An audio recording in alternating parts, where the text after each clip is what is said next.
In this video, you will learn about structures in C++. A structure is a user-defined data type that has data members and function members. Let's see how.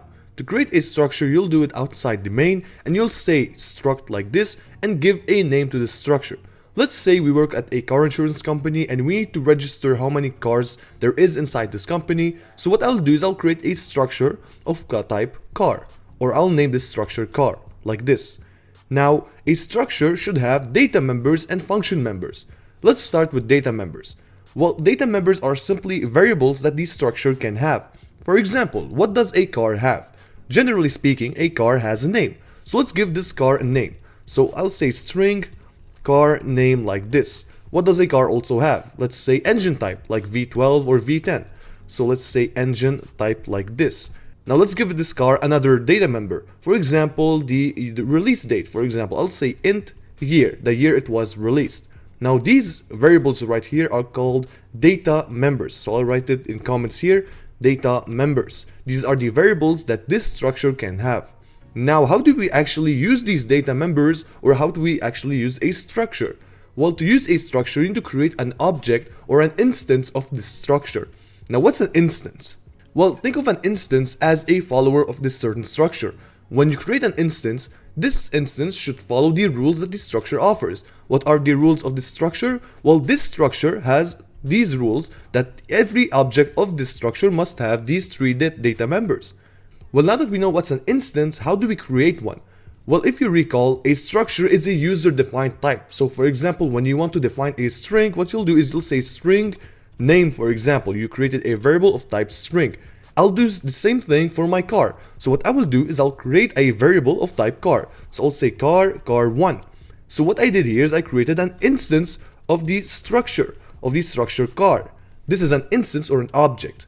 Now, how do we use these data members? Well, what you could do here, because you have the structure, you could say car1 and use the dot notation to access these data members. So as you can see, I could access them.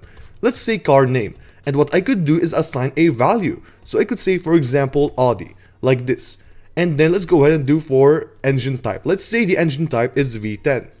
And let's go ahead and do for the year. So again, car1.year, I'm using the dot notation. And let's say, I don't know, 2024, for example. And so, yeah, this is it. And so, as you can see in front of you, I have accessed the data members using my object, and of course using the dot notation to be able to access the data members. And when you access these data members, you can of course assign values or change values to these data members. Now let's go ahead and see out these values. So I'll say something like car name right here. And how do we access these values that I just assigned them? Well, same as what we did right now. I'll say car1.carName. Like this. So I'm using the dot notation to access these data members using my object car1. Let's do cout again. I'll say engine type like this, and let's go ahead and say car1 dot engine type like this. Okay, so I'm again using dot notation to be able to access these data members. And now let's write for the year. So year like this, I'll say car1 dot year like this. Now let's see what this should give us. As you can see, car name is Audi, engine type is V10, and year is 2024. So as you can see, we created an object or an instance of the structure car right here. It is car1, and this car1 has these values for each of these data members. Now what happens if I create another instance like car2? Does car2 now have these same values of car1? Well, definitely not. Each object or instance have their own value, okay? So I could go ahead and say right now car2.carName and assign some value to this data member, but for car2. So when you say car2.carName inside the memory, the compiler will understand that this object car2 will have this value. For example, BMW. Okay, excuse me, BMW like this. So the compiler will understand that car2, this object, will have this value, and car1 alone will have this value. Okay, so each instance or object will have different values. Well, now that we know how to use data members and use objects to access these data members, how do we actually create function members? So I'll write here function members like this. Okay, and to create function members, it's similar to how you create an actual function. So I'll say something like void, and let me create a function that simply displays the car name, engine type, and year of this car. So I'll say display like this, or display info, for example. Inside this display info, I just want to simply display the info of this car. So I'll say something like car name like this and equal to like this car name. Now why I didn't say, for example, car1.name, well, there's an explanation and I'll do it later. Now how about I just copy this one like this and paste it right here, and I'll change some values. So let me go ahead and first of all delete all of this, but let's leave those right here. We need those values. Now why did I only say car name, engine type, and year? Why didn't I use the dot notation? Well, let's see why. Now, in order to access this function member, what you need to do is you need to use the object and then use the dot notation in order to actually use this function.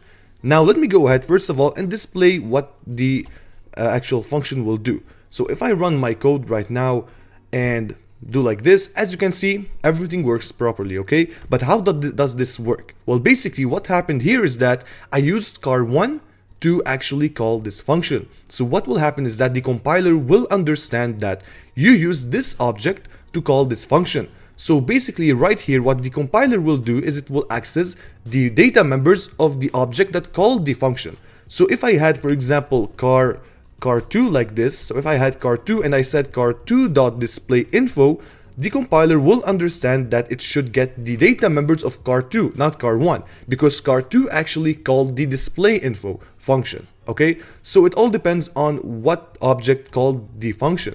So if you call this displayInfo using car1, well, definitely here the data members of car1 will be displayed, okay? Now how about we create another function? This function will be a function that will simply modify the data members of a object. So I'll create a function called void and let's say set data members, for example, okay? So what this function will do is that it will receive a string new car name, another car name, and another string which will be new engine type, and for example an int called new year, another year, okay? So now what I'm going to do, I'm going to say car name like this, and I'll say equal to new car name. So I'm assigning to the data member, I'm assigning a new value, the parameter. Now I'll say something like engine type like this equal to new engine type like this. Again, I'm assigning to the data member engine type a new value, which is the parameter new engine type. And for the year, I'll say new year. Same as before. Now what does this do? Let's go ahead and try it out. I'll print a before and after. So car1.displayInfo will give us the info of this car. I'll say car1.set data members and I'll give it a new car name. Let's say BMW. Let's say the engine type is V8, for example, and a new year, for example, 2023. Okay, now let's see what will be car1's data members. So I'll display the info after changing these values, and now let's go ahead and see what will happen. So I'll compile and then launch. As you can see, this is the before and after. Before right here and after right here. So we changed the name of the car to BMW, the engine type is V8, and the year is 2023. And how we did that? Well, by simply first of all calling the set data members using car1. And what this will do is that inside this function we pass first of all these parameters, and these parameters are assigned respectively to these three data members, and of course the data members of car1 will be changed because we actually changed them inside this function. And so this code actually works. And this is it about structures in C++. What you need to know is that structures are an introductory concept for you on object-oriented programming or classes and objects. So what you saw today in structures, you'll definitely see them in more details using classes and objects. Either way, thank you for watching today's video. Make sure to subscribe to stay up to date for the next C++ tutorial video. And I hope to see you in the next one.